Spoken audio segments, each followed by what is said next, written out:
Hey guys, I am jumping in here, day trading attention. I watched the Mark Zuckerberg and Joe Rogan podcast, so you don't have to. I'm going to try to condense everything you need to take away in the next 5 or 6 minutes here, just to kind of give you Zuckerberg's point of view of why he 180'd on community notes, why he's 180'ing on DEI, all those things that maybe you're wondering about. This is on the same day as the TikTok ban. Was that intentional? This drops. Does it help take news? Is it, creating an alternative? People feel better about it.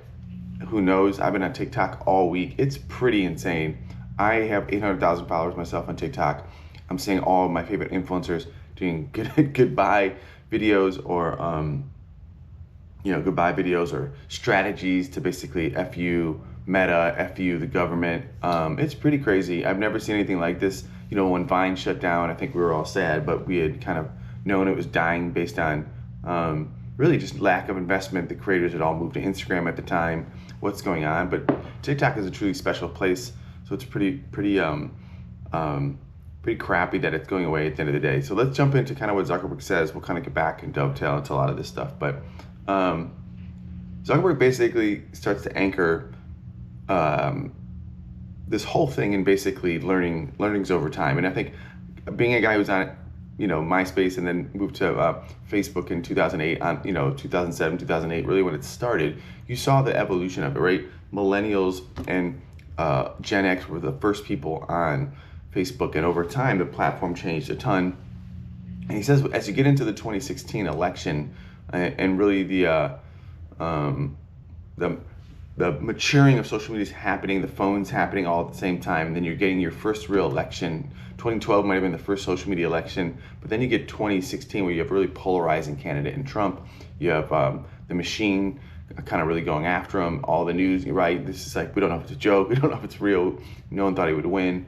But in 2016, I think older demographics, like your 40, 50, 60, 70-year-olds were sharing, everyone's sharing about their political views. And I think what people didn't realize is most people are not on the same page, even your close friends, even your family. And it was the first time I think we all saw this in our face. And it's like a video game, right? You kind of look up and see what people were thinking, what they believed, and people were sharing it. They were sharing it to their news feeds. So it was a big learning. It's like, causing turmoil in the country, right? For the first time in a big time. I mean, there's always been crazy turmoil. I mean, the presidents of the past were insane towards each other too. But then you have this like maturing, right? And then people kind of rebelled. Lots of people went after Zuckerberg in 2016, 2020. You had Cambridge Analytica. You have all these scandals, right? And all these governments really hammering on Meta. And then 2020 comes around, and then they do the Hunter Biden like suppression. The CIA is getting involved. Right? The government's really getting involved with Meta, trying to control the narrative, tell who to ban, all this. Then you have Jan 6. Then you have COVID. Misinformation. They're telling them who can say what, who can do what. You're pulling down doctors. All the regulation on the channel gets really, misinformation from fact checkers gets really ingrained. And he's realizing that it got very politicized. The fact checkers, the government intervention. And I'm going to just say this as someone on TikTok, actually, when they, TikTok was kind of the Wild West, and then they really hammered on their community standards. And lots of people left TikTok for a little bit because it got really hard to post as a creator. I was one of them. I used to do these dad hero videos there, and they would always hit it for child endangerment, and then they don't anymore. But there was a good year and a half where it was almost impossible for me to make certain types of content, and it starts to discourage people, and people go other places, right? And that's what's going on in Meta and Instagram. And TikTok, I think, got it together and is in a really good spot, minus the ban coming.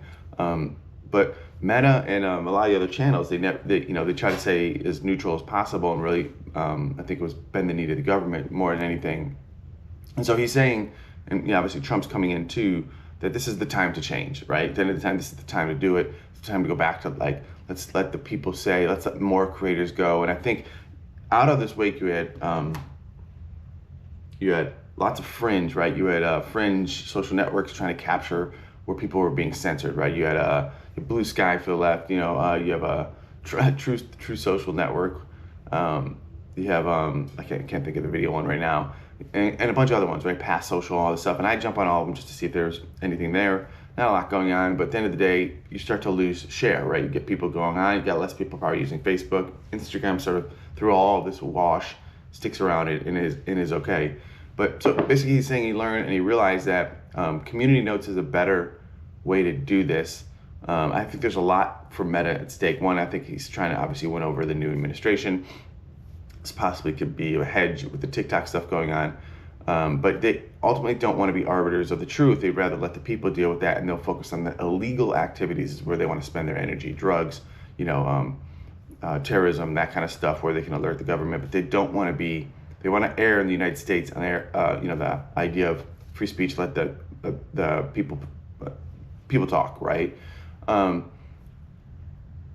it's interesting. He's also weighs us into the broader dynamic of everything, and I'm gonna jump into it. So, in that conversation. So he said, obviously, free speech is the best. They'd rather have opinions win and people be able to post more about stuff and let the people basically fact check themselves. And he said basically what he likes about community notes is like 99% of the time people can get to the same,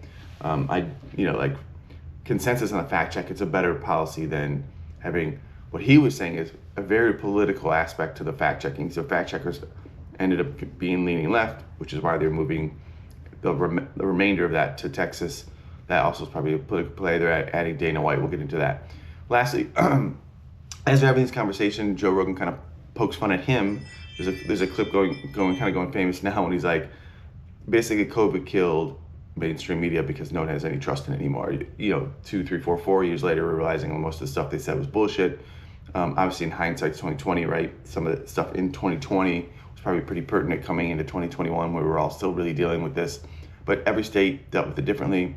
I think the idea that you couldn't talk about other therapies and health and being healthy and all this other stuff, I think looking back was a big mistake.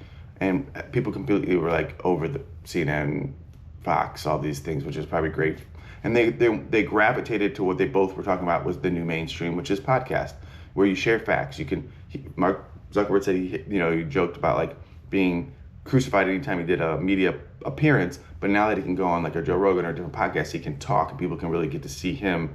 He can basically unpack these complicated issues. I definitely think, I've been saying this for 4 years, podcast is where you go because you can be a fly on the wall for these broader conversations, whether you agree or not, or you're seeing snippets or not. Go watch the whole thing and then unpack it for yourself is how I would say. And I think most of us prefer that. We have time in our workouts and our day-to-day jobs, driving to and from stuff, that we can listen to this. We'd rather listen to the source than coverage of the source that then gets layered with bias, right? So there's a big shift going on, and everyone is kind of leaning that way, and he thinks that's a bigger play in like the overall social networks. He'd rather just let the people do that, unpack it. So I'm trying to think. Within that, they talked about how a lot of a lot of the mainstream people, like the Tucker Carlsons, right? Like the Chris Cuomo, they leave the main system and then they talk about how they were just basically fed narratives too. So you start to see this whole thing unravel, and then you're seeing basically how Zuckerberg saying he's going back to kind of like the free speech aspect of that. So I think if you think about it, Facebook was only, relatively 7 to 8 years old when Trump came in. So it wasn't like and that was really making social media 7 to 10 years old, right? So like if you think of all the turmoil when people went from print to radio, right, and then radio to TV and film, people used to go to movie theaters and think like, space aliens was real. They could run outside and screaming, right? So I think there's just an aspect of like the first 2016 era is like, for all of us was, I would say 2015 to 2018 was like just turmoil of people throwing shit, like just learning like behavioral changes of social media. Now people don't share as much to the news feeds, right? They share to Messenger and text change to people they know, they can trust. They don't need, their friends from high school and knowing their political views unless they really believe in it. And I think there's a healthy aspect of we all learn to grow with the tool that way differently, right?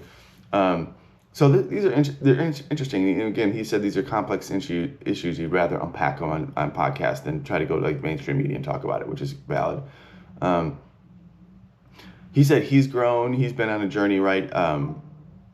He just thought that all the decisions they had made till this reversal was a slippery slope to control and basically like the channels being worse over time, right? And he thinks he's has a better hold on where they can go moving forward, including, I'm trying to think of this, what's interesting within this. He thinks their values are more durable in the long run. They can weather a lot more of the pressure from the government and media now. He can hold his ground and lean towards free speech moving forward, which is why he put Dana White on the board. His whole thing with Dana White was, this guy, fought John McCain when they tried to shut the UFC down. He's a tough guy who really has strong beliefs. Obviously, he's connected to Trump, sure. But I think he said, running these companies not for the faint of heart, having someone on the board that could help him, give a different point of view and also be tougher throughout these issues as they go move forward. Every country runs the social networks differently, including China, that won't even let Meta and Instagram in China, right? So now we're at this phase where, why do we let TikTok, which sucks? I think it's awful that we can't all work together. So a lot of interesting stuff going on there. He talks some more stuff about corporate culture needing to be more masculine, and meaning just basically he feels like it's been turned negative, and he thinks it's just having that back. He talked about jiu-jitsu and potentially fighting pro, and just how much he likes it. Some hunting goofball stuff they talked about. He really talked then back after the podcast was a lot about AI, where that's going and how it's going to really fill up his schedule. 2025 will be mostly focused on AI for him. He talked a little bit about the metaverse. At some point, the digital physical world are going to merge. And he had a lot of digs on Apple. I think those were the interesting stuff. Some of the clips that went viral saying Apple really hasn't invented anything great, and that their app store is kind of, shitty to small businesses, crappy. He said basically Facebook would maybe double in revenue if the App Store didn't take a percentage of their fees. Seemed very adversarial. I like Apple a lot, but I do think they screw people. I think the depreciation, iOS 14 stuff was brutal. I think that was a mistake, and it really hurt our industry, digital marketing media. For the most part, people innovated by it. We're kind of out of that era. So there's a lot he unpacked. I think I take a step back. It's interesting timing. Does this mean more for sure the Meta is getting, TikTok's getting banned because Zuckerberg came out on the day and drops this and talks about free speech and Instagram Reels is the place to go. If you go on TikTok, there's just so many people hate Facebook and Instagram, and they don't want to go to Twitter now. I think this is the perfect time to bring Vine back. But Kevin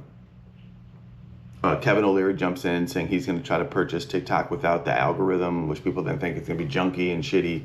So there's a lot going on. It's going to be interesting, 2 to 4 weeks. Does Trump come in, kick the can on TikTok? Does TikTok just, it's a game of chicken right now, right?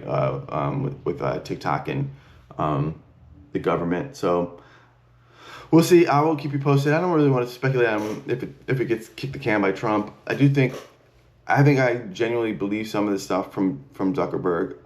I do think Reels has done a good job and helped Facebook and Instagram become more valuable. It's been easier to grow on Instagram, which I think is helpful for a lot of people now getting the word out. And then I think if you're worried about the TikTok ban, I think your only options right now, obviously you jump in with a lot of people are on TikTok are really trying to share your story, tag your local representatives. There's that one governor, I think, from South Carolina, young guy who built his brand on TikTok and then voted to ban it. So there's a lot going on. What I would say is, protect, if your business depends on TikTok, protect it by going to Reels, Instagram, right? Going to YouTube Shorts. These are places that can help. People will follow your content there. Most likely Instagram wins out of all of this.